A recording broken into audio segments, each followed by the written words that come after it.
ખેડા જિલ્લાના કપડવંજમાં આવેલી ગેરકાયદેસર ફટાકડા ફેક્ટરીમાં થયેલા પ્રચંડ બ્લાસ્ટ કેસમાં એફએસએલ રિપોર્ટમાં મોટો ખુલાસો થયો છે.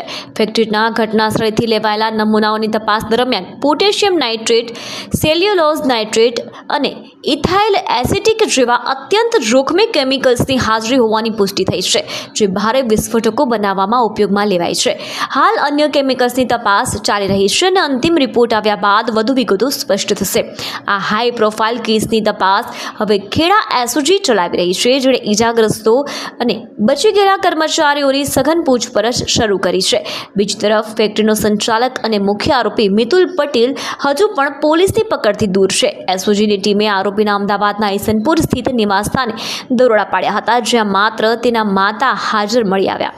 હાલ પોલીસ ટેકનિકલ સર્વેલન્સ અને હ્યુમન ઇન્ટેલિજન્સની મદદથી ફરાર આરોપીને ઝડપી પાડવા માટે સઘન ચક્રો ગતિમાન કર્યા છે.